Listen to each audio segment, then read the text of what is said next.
हरे कृष्णा भक्तों, आज पूर्णिमा के पावन अवसर पर आइए हम सब मिलकर भगवान श्री सत्यनारायण की कथा सुने, जो कलयुग में बिना वेदों के भी उद्धार का मार्ग दिखाती है, जिससे सभी कष्ट दूर होते हैं और सुख समृद्धि आती है। कथा सुनने से पहले सभी भक्त श्री सत्यनारायण भगवान की जयकारा अवश्य लगाएं। सुनिए श्री सत्यनारायण भगवान की व्रत कथा अध्याय 1। एक समय की बात है, नैमिषारण्य तीर्थ में शौनकादि 88,000 ऋषियों ने श्री सूत जी से पूछा, हे प्रभु, इस कलयुग में वेद विद्या रहित मनुष्य को प्रभु भक्ति किस प्रकार मिल सकती है तथा उनका उद्धार कैसे होगा? हे मुनि श्रेष्ठ, कोई तब बताइए जिससे थोड़े समय में ही पुण्य मिले और मनोवांछित फल भी मिल जाए। इस प्रकार की कथा सुनने की हम इच्छा रखते हैं। सर्व शास्त्रों के ज्ञाता श्री सूत जी बोले, हे वैष्णवों, मैं पूज्य आप सभी ने प्राणियों की हित की बात पूछी है, इसलिए मैं एक ऐसे श्रेष्ठ व्रत को आप लोगों को बताऊंगा जिसे नारद जी ने श्री लक्ष्मी नारायण जी से पूछा था और लक्ष्मीपति ने मुनि श्रेष्ठ नारद जी से कहा था। आप सब इसे ध्यान से सुनिए।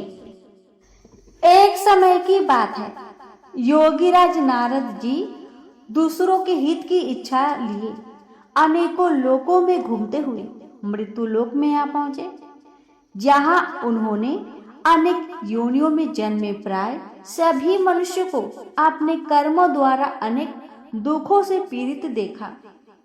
उनका दुख देख नारद जी सोचने लगे कि कैसा यत्न किया जाए जिसके करने से निश्चित रूप से मानव के दुखों का अंत हो जाए। इसी विचार पर मनन करते हुए वह विष्णुलोक में गए। वहां जाकर उन्होंने लक्ष्मी नारायण की स्तुति की, जिनके हाथों में शंख चक्र गदा और पद्म थे, गले में वरमाला पहने हुए थे। स्तुति करते हुए नारद जी बोले, हे भगवान, आप अत्यंत शक्ति से संपन्न हैं, मन तथा वाणी भी आपको नहीं पा सकती। आपका यादि मध्य तथा अंत नहीं है। निर्गुण स्वरूप सृष्टि के कारण भक्तों के दुख को दूर करने वाले हैं। आपको मेरा नमस्कार है। नारद जी की स्तुति सुन विष्णु भगवान बोले, हे मुनि श्रेष्ठ, आपके मन में क्या बात है? आप किस काम के लिए यहाँ पधारे हैं, उसे निसंकोच कहिए। इस पर नारद मुनि बोले कि मृत्यु लोक में अनेक योनियों में जन्मे मनुष्य अपने कर्मों द्वारा अनेकों दुख से दुखी हो रहे हैं। हे नाथ, अगर आप मुझ पर दया रखते हैं तो बताइए कि वो मनुष्य थोड़े प्रयास से ही अपने दुखों से कैसे छुटकारा पा सकते हैं। श्री हरि बोले, हे नारद, मनुष्यों की भलाई के लिए तुमने बहुत अच्छी बात पूछी है, जिसके करने से मनुष्य मोह से छूट जाता है। वह बात मैं तुमसे कहता हूँ, सुनो। स्वर्ग लोक व मृत्यु लोक दोनों में एक दुर्लभ उत्तम व्रत है जो पुण्य देने वाला है। आज प्रेमवश होकर मैं उसे तुमसे कहता हूँ। श्री सत्यनारायण भगवान का यह व्रत अच्छी तरह विधान पूर्वक करके मनुष्य तुरंत ही यहाँ सुख भोग कर मरने पर मोक्ष पाता है। श्री हरि के वचन सुन नारद जी बोले कि उस व्रत का फल क्या है और उसका विधान क्या है? यह व्रत किसने किया था? इस व्रत को किस दिन करना चाहिए? सभी कुछ विस्तार से बताइए। नारद जी की बात सुनकर श्री हरि बोले, दुख व शोक को दूर करने वाला यह सभी स्थानों पर विजय दिलाने वाला है। मानव को भक्ति व श्रद्धा के साथ शाम को श्री सत्यनारायण की पूजा धर्म परायण होकर ब्राह्मणों व बंधुओं के साथ करनी चाहिए। भक्ति भाव से ही नेवत केले का फल, घी, दूध और गेहूं आटा का सवाया ले। गेहूं का स्थान पर साठी का आटा, शक्कर या गुड़ लेकर वह सभी भक्षण युक्त पदार्थों को मिलाकर भगवान को भोग लगाए। ब्राह्मणों सहित बंधु बांधवों को भी भोजन कराए, उसके साथ स्वयं भोजन करे, भजन कीर्तन के साथ भगवान की भक्ति में लीन हो जाए। इस तरह से सत्यनारायण भगवान का यह व्रत करने पर मनुष्य की सारी इच्छाएं निश्चित रूप से पूरी होती है। इस कलिकाल अर्थात कलयुग में मृत्यु लोक में मोक्ष का यही एक सरल उपाय बताया गया है। प्रेम से बोलिए श्री सत्यनारायण भगवान की जय। दूसरा अध्याय। सूत जी बोले, हे ऋषियों, जिसने पहले समय में इस व्रत को किया था उसका इतिहास कहता हूँ, ध्यान से सुनो। सुंदर काशीपुरी नगर में एक अत्यंत निर्धन ब्राह्मण रहता था। भूख प्यास से परेशान वह धरती पर घूमता रहता था। ब्राह्मणों से प्रेम करने वाले भगवान ने एक दिन ब्राह्मण का भेष धारण कर उसके पास जाकर पूछा, हे ब्रीप, नित्य दुखी होकर तुम पृथ्वी पर क्यों घूमते हो? दिन ब्राह्मण बोला, मैं निर्धन ब्राह्मण हूँ, भिक्षा के लिए धरती पर घूमता रहता हूँ। हे भगवान, यदि आप इसका कोई उपाय जानते हो तो बताइए। वृद्ध ब्राह्मण कहते हैं कि सत्यनारायण भगवान मनोवांछित फल देने वाले हैं, इसलिए तुम उनका पूजन करो। इसे करने से मनुष्य सभी दुखों से मुक्त हो जाता है। वृद्ध ब्राह्मण बनकर आए सत्यनारायण भगवान उस निर्धन ब्राह्मण को व्रत का सारा विधान बताकर अंतर्ध्यान हो गए। ब्राह्मण मन ही मन सोचने लगा कि जिस व्रत को वृद्ध ब्राह्मण करने को कह गया है, मैं उसे जरूर करूंगा। यह निश्चय करने के बाद उसे रात में नींद नहीं आई। वह सवेरे उठकर सत्यनारायण भगवान के व्रत का निश्चय कर भिक्षा के लिए चला गया। और उस दिन उस निर्धन ब्राह्मण को भिक्षा में बहुत सारा धन मिला, जिससे उसने बंधु बांधवों के साथ मिलकर श्री सत्यनारायण भगवान का व्रत संपन्न किया। भगवान सत्यनारायण का व्रत संपन्न करने के बाद वह निर्धन ब्राह्मण सभी दुखों से छूट गया और अनेक प्रकार की संपत्तियों से युक्त हो गया। उसी समय से यह ब्राह्मण हर माह इस व्रत को करने लगा। इस तरह से सत्यनारायण भगवान के व्रत को जो मनुष्य करेगा वह सभी प्रकार के पापों से छूटकर मोक्ष को प्राप्त होगा। जो मनुष्य इस व्रत को करेगा वो भी सभी दुखों से मुक्त हो जाएगा। सूत जी बोले कि इस तरह से नारद जी ने नारायण जी से कहा हुआ श्री सत्यनारायण व्रत को मैंने तुमसे कहा। हे ब्रीप, मैं अब और क्या कहूँ? ऋषि बोले, हे मुनिवर, संसार में उस ब्रीप से सुनकर और किस किस ने इस व्रत को किया, हम अब इस बात को सुनना चाहते हैं। इसके लिए हमारे मन में श्रद्धा का भाव है। सूत जी बोले, हे मुनियों, जिसने इस व्रत को किया है वह सब सुनो। एक समय वही ब्रीप धन व ऐश्वर्य के अनुसार अपने बंधु बांधवों के साथ इस व्रत को करने को तैयार हुआ। उसी समय एक लकड़ी बेचने वाला बूढ़ा आदमी आया और लकड़ियां बाहर रखकर अंदर ब्राह्मण के घर में गया। प्यास से दुखी वह लकड़हारा उनको व्रत करते देख ब्रीप को नमस्कार कर पूछने लगा कि आप क्या कर रहे हैं तथा इसे करने से क्या फल मिलेगा, कृपया मुझे भी बताइए। ब्राह्मण ने कहा कि सब मनोकामनाओं को पूरा करने वाला यह सत्यनारायण भगवान का व्रत है। इनकी कृपा से ही मेरे घर में धन धान्य आदि की वृद्धि हुई है। ब्रीप से सत्यनारायण व्रत के बारे में जानकर लकड़हारा बहुत प्रसन्न हुआ। चरणामृत लेकर वह प्रसाद खाने के बाद वह अपने घर गया। लकड़हारे ने अपने मन में संकल्प किया कि आज लकड़ी बेचने से जो धन मिलेगा उसी से श्री सत्यनारायण भगवान का उत्तम व्रत मैं करूंगा। मन में इस विचार को ले बूढ़ा आदमी सिर पर लकड़ियां रख उस नगर में बेचने गया जहां धनी लोग ज्यादा रहते थे।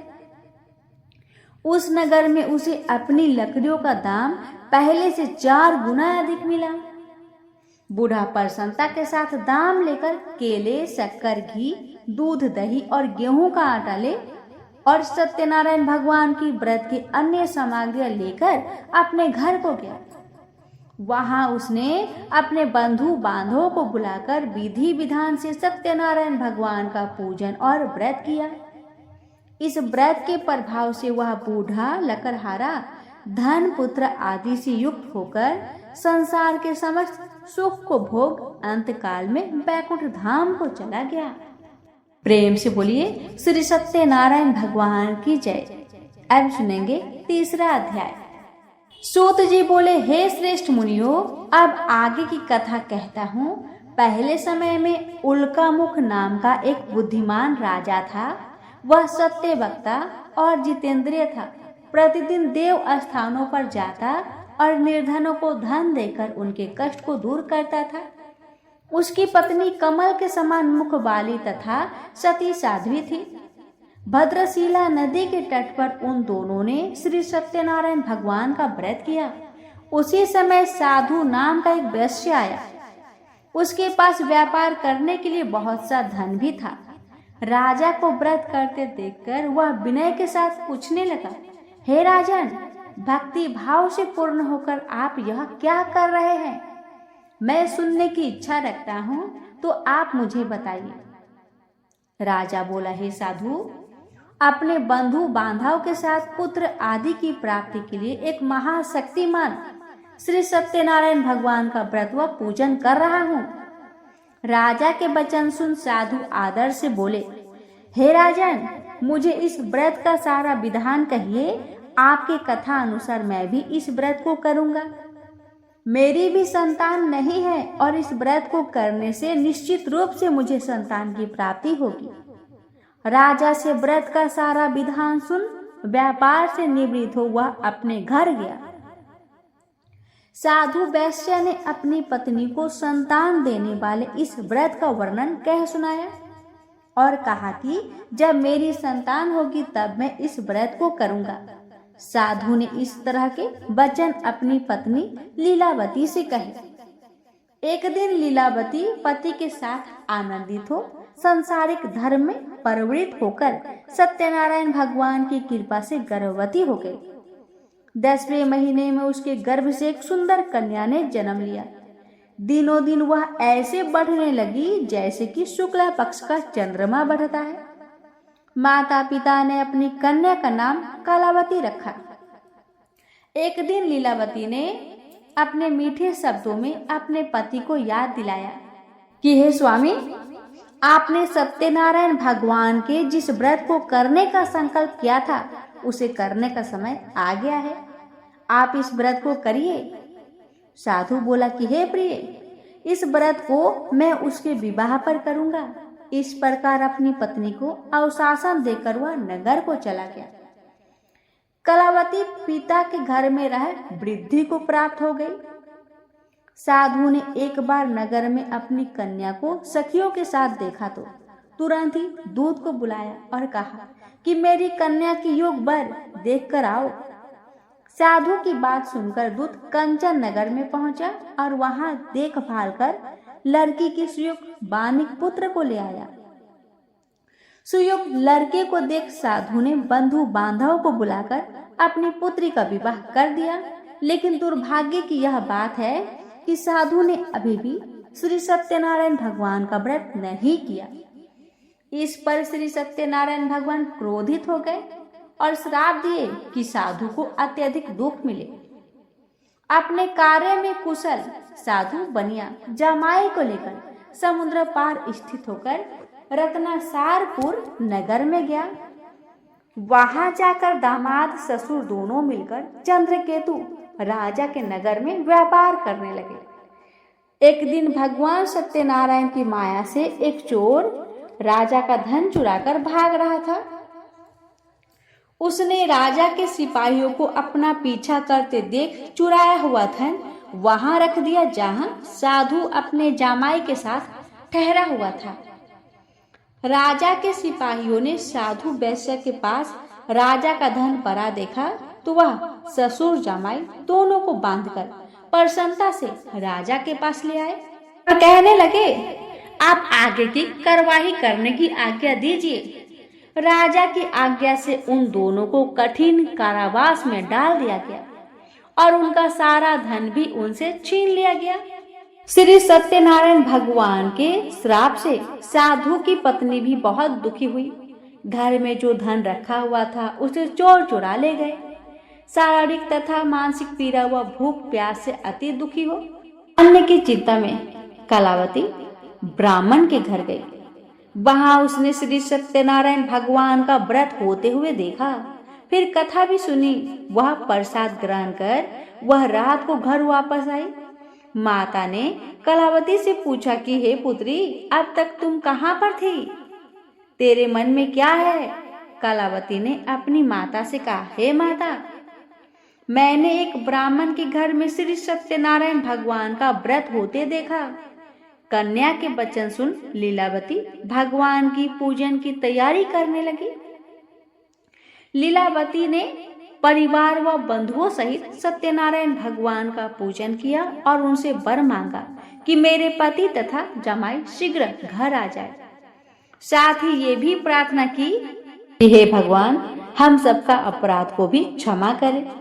श्री सत्यनारायण भगवान इस व्रत से संतुष्ट हो गए और राजा चंद्रकेतु को सपने में दर्शन दे कहा, हे राजन, तुम उन दोनों वैश्य को छोड़ दो। तुमने उनका जो धन लिया है उसे वापस कर दो। अगर ऐसा नहीं किया तो मैं तुम्हारा धन, राज्य व संतान सभी को नष्ट कर दूंगा। राजा को यह सब कहकर वह अंतर्ध्यान हो गए। प्रातःकाल सभा में राजा ने अपना सपना सुनाया। फिर बोले कि बानिक पुत्र को कैद से मुक्त कर दो और सभा में लाओ। दोनों ने आते ही राजा को प्रणाम किया। राजा मीठी वाणी में बोला, हे महानुभावों, भाग्यवश ऐसा कठिन दुख तुम्हें प्राप्त हुआ है, लेकिन अब कोई भय नहीं है। ऐसा कह राजा ने उन दोनों को नए वस्त्राभूषण भी पहनाए और जितना धन उनका लिया था उससे दुगुना धन वापिस कर दिया। दोनों वैश्य अपने घर को चल दिए। प्रेम से बोलिए श्री सत्यनारायण भगवान की जय। अब सुनेंगे चौथा अध्याय। सूत जी बोले, वैश्य ने मंगलाचार कर अपनी यात्रा आरंभ की और अपने नगर की ओर चल दिए।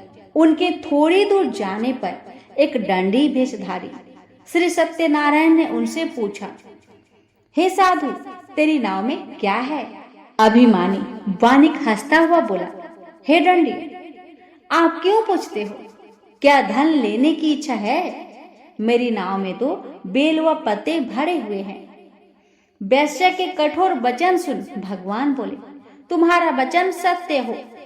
डांडी ऐसे वचन कह वहां से दूर चले गए। कुछ दूर जाकर समुद्र के किनारे बैठ गए। डंडी के जाने के बाद साधु वैश्य ने नित्य क्रिया के पश्चात नाव को ऊंची उठते देखकर अचंभा माना और नाव में बेल पत्ते आदि देख वह मूर्छित हो जमीन पर गिर पड़ा। मूर्छा खुलने पर वह अत्यंत शोक में डूब गया। तब उसका दामाद बोला कि आप शोक न मनाएं, यह डंडी का श्राप है, इसलिए हमें उनकी शरण में जाना चाहिए, तभी हमारी मनोकामना पूरी हो सकती है। दामाद की बात सुनकर वह डंडे के पास जा पहुंचे और अत्यंत भक्तिभाव नमस्कार कर बोले, मैंने आपसे जो असत्य वचन कहे थे उनके लिए मुझे क्षमा कर दीजिए। ऐसा कहकर महान शोकातुर हो रोने लगा। तब डंडी भगवान बोले, हे बानिक पुत्र, मेरी आज्ञा से बार बार तुम्हें दुख प्राप्त हुआ है, तू मेरी पूजा से विमुख हुआ है। साधु बोला, हे भगवान, आपकी माया से ब्रह्मा आदि देवता भी आपके रूप को नहीं जानते, तब मैं अज्ञानी कैसे जान सकता हूँ? आप प्रसन्न होइए, अब मैं सामर्थ्य के अनुसार आपकी पूजा करूंगा, अवश्य करूंगा, मेरी रक्षा कीजिए और पहले के समान नौका में फिर धन को भर दे। साधु वैश्य के भक्ति पूर्वक वचन को सुनकर भगवान प्रसन्न हो गए और उसकी इच्छा अनुसार वरदान देकर भगवान अंतर्ध्यान हो गए। ससुर जमाई जब नाव पर आए तो नाव धन से भरी हुई थी। फिर वही अपने अन्य साथियों के साथ सत्यनारायण भगवान का पूजन कर अपने नगर को चल दिए। जब नगर के नजदीक पहुंचे तो दूत को घर पर खबर करने के लिए भेज दिया। दूत साधु की पत्नी को प्रणाम कर कहता है, मालिक अपने दामाद सहित नगर के निकट आ गए हैं। दूत की बात सुन साधु की पत्नी लीलावती ने बड़े हर्ष के साथ सत्यनारायण भगवान का पूजन कर अपनी पुत्री कलावती से कहा कि मैं अपने पति के दर्शन को जाती हूँ, तू कार्य पूर्ण कर शीघ्र आ जाना। माता के ऐसे वचन सुन कलावती जल्दी से प्रसाद छोड़ अपने पति के पास चली गई। प्रसाद की अवज्ञा के कारण श्री सत्यनारायण भगवान रुष्ट हो गए और नाव सहित उसके पति को पानी में डुबो दिया। कलावती अपने पति को वहां ना पाकर रोती हुई जमीन पर गिर गई। नौका को डूबा हुआ देख वह कन्या को रोता देख साधु दुखी होकर बोला कि हे प्रभु, मुझसे तथा मेरे परिवार से जो भूल हुई है उसे क्षमा कीजिए। साधु के दीन वचन सुनकर श्री सत्यनारायण भगवान प्रसन्न हो गए और आकाशवाणी हुई, हे साधु, तेरी कन्या मेरी प्रसाद को छोड़कर आई है, इसलिए उसका पति अदृश्य हो गया है। यदि वह घर जाकर प्रसाद खाकर लौटती है तो इसका पति अवश्य ही मिलेगा। ऐसी आकाशवाणी सुन कलावती घर पहुंचकर प्रसाद खाई और फिर आकर अपने पति के दर्शन करती है। उसके बाद साधु अपने बंधु बांधवों सहित श्री सत्यनारायण भगवान का विधि विधान से पूजन करता है। इस लोक का सुख भोग वह अंत में स्वर्ग को जाता है। प्रेम से बोलिए श्री सत्यनारायण भगवान की जय। भक्तों, आइए अब सुनते हैं अंतिम 5वां अध्याय। सूत जी बोले, हे ऋषियों, मैं और भी एक कथा सुनाता हूँ, उसे भी ध्यान पूर्वक सुनो। प्रजा पालन में लीन तुंगध्वज नाम का एक राजा था। उसने भी भगवान का प्रसाद त्याग कर बहुत ही दुख पाया था। एक बार वन में जाकर वन्य पशुओं को मारकर वह पेड़ के नीचे आया। वहां उसने ग्वालों को भक्ति भाव से अपने बंधुओं सहित सत्यनारायण भगवान का पूजा करते हुए देखा। अभिमानवश राजा ने उन्हें देखकर भी पूजा स्थान में नहीं गया और ना ही उसने भगवान को नमस्कार किया। ग्वालों ने राजा को प्रसाद दिया, लेकिन उसने वह प्रसाद नहीं खाया और प्रसाद को वहीं छोड़ वह अपने नगर को चला गया। जब वह अपना नगर में पहुंचा तो वहां सब कुछ तहस नहस हुआ पाया। तो वह शीघ्र ही समझ गया कि यह सब भगवान ने ही किया है। वह दोबारा ग्वालों के पास पहुंचा और विधि पूर्वक पूजा करके प्रसाद खाया तो श्री सत्यनारायण भगवान की कृपा से सब कुछ पहले जैसा हो गया। दीर्घ काल तक सुख भोगने के बाद मरणोपरांत उसे स्वर्ग लोक की प्राप्ति हुई। जो मनुष्य परम दुर्लभ इस व्रत को करेगा तो भगवान सत्यनारायण की अनुकंपा से उसे धन्य धान्य की प्राप्ति होगी, निर्धन धनी हो जाता है और भय मुक्त हो जीवन जीता है। संतानहीन मनुष्य को संतान सुख मिलता है और सारे मनोरथ पूर्ण होने पर मानव अंतकाल में बैकुंठ धाम में जाता है। सूत जी बोले, जिन्होंने पहले इस व्रत को किया है, अब उनके दूसरे जन्म की कथा कहता हूँ। वृद्ध शतानंद ब्राह्मण ने सुदामा का जन्म लेकर मोक्ष की प्राप्ति की। लकड़हारे ने अगले जन्म में निषाद बनकर मोक्ष प्राप्त किया। उल्कामुख नाम का राजा दशरथ होकर बैकुंठ को गए। साधु नाम के वैश्य ने मोरध्वज बनकर अपने पुत्र को आरे से चीरकर मोक्ष पाया। महाराज तुंगध्वज ने स्वयंभू होकर भगवान में भक्तियुक्त हो कर्म कर मोक्ष पाया। प्रेम से बोली श्री सत्यनारायण भगवान की जय। तो भक्तों, ये थी श्री सत्यनारायण व्रत की संपूर्ण कथा। अब सुनेंगे श्री सत्यनारायण भगवान की आरती। जय लक्ष्मी रमना स्वामी, जय लक्ष्मी रमना, सत्यनारायण स्वामी जनपातक हरिणा। जय लक्ष्मी रमना स्वामी, जय लक्ष्मी रमना, सत्यनारायण स्वामी जनपातक हरिणा। रत्न जरित सिंहासन अद्भुत छवि राजे, नारद करत निरांजन घंटा बन बाजे।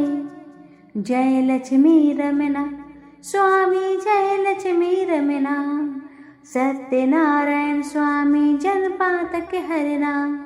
जय लक्ष्मी रमना परकट भय कले कारण दिज को दर्श दियो।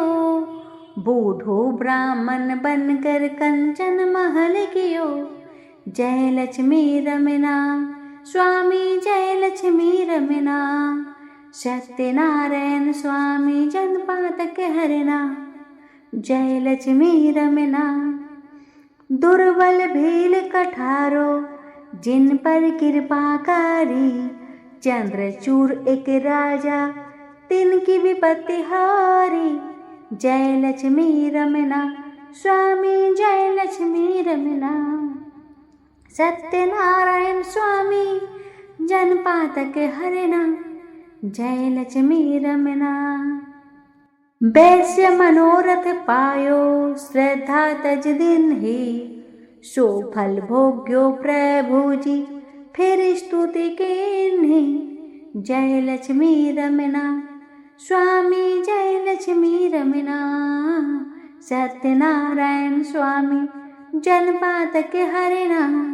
भाव भक्ति के कारण छिन छिन रूप धरियो। श्रद्धा धारण किन्हीं तिनको काज सरो। जय लक्ष्मी रमना स्वामी जय लक्ष्मी रमना। सत्यनारायण स्वामी जनपातक हरना। ग्वाल बाल संग राजा वन में भक्तिकारी। मन वांछित फल दिन हो दीन दयालु हरि। जय लक्ष्मी रमना स्वामी जय लक्ष्मी रमना। सत्यनारायण स्वामी जनपातक हरना। चढ़त प्रसाद सवायो कदली फल मेवा। धूप दीप तुलसी से राजी सत्यदेवा। जय लक्ष्मी रमना स्वामी जय लक्ष्मी रमना। सत्यनारायण स्वामी जनपातक हरना। सत्यनारायण जी की आरती जो कोई नर गावे। तन मन सुख संपत्ति मन वांछित फल पावे। जय लक्ष्मी रमना स्वामी जय लक्ष्मी रमना। सत्यनारायण स्वामी जनपातक हरना। जय लक्ष्मी रमना स्वामी जय लक्ष्मी रमना। प्रेम से बोलिए श्री सत्यनारायण भगवान की जय।